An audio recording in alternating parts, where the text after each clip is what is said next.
आझाद ज्ञान न्यूज, नवा दृष्टिकोन, नवा विचार।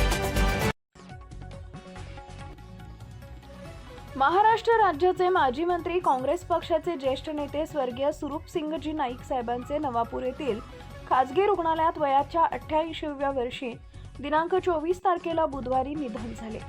धुळे व नंदुरबार जिल्ह्याचे ज्येष्ठ नेते माजी मंत्री स्वर्गीय सुरूपसिंगजी नाईक यांच्या निधनानं डोंगर दऱ्यातील सर्वसामान्य, उपेक्षित व आदिवासी जनतेसाठी आयुष्यभर झटणारा एक लोकनेता काळाच्या पडद्याआड गेला आहे।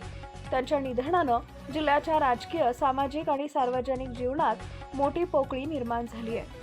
माजी मंत्री स्वर्गीय सुरूपसिंग नाईक यांच्यावर आज नवागाव तालुका नवापूर इथं शासकीय इतमामानं अंत्यसंस्कार करण्यात आले।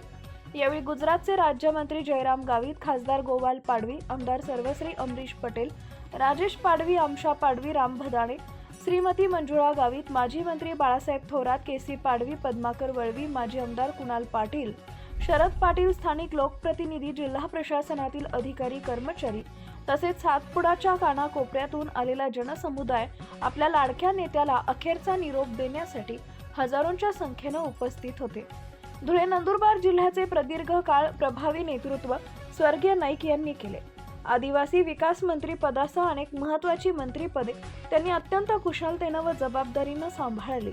सलग 40 वर्ष विधानसभेवर निवडून येत त्यांनी जनतेचा विश्वास संपादन केला। ही केवळ राजकीय कारकीर्द नव्हे, तर त्यांच्या कार्यावर, प्रामाणिकपणावर आणि नेतृत्वावर जनतेने व्यक्त केलेली नितांत श्रद्धा होती। आदिवासी विकास, सामाजिक न्याय आणि दुर्गम भागातील जनतेच्या मूलभूत प्रश्नांसाठी त्यांनी सातत्याने आवाज उठवला। सत्तेच्या पदांवर असतानाही सामान्य माणसांशी असलेली त्याची नाळ कधीच सुटली नाही।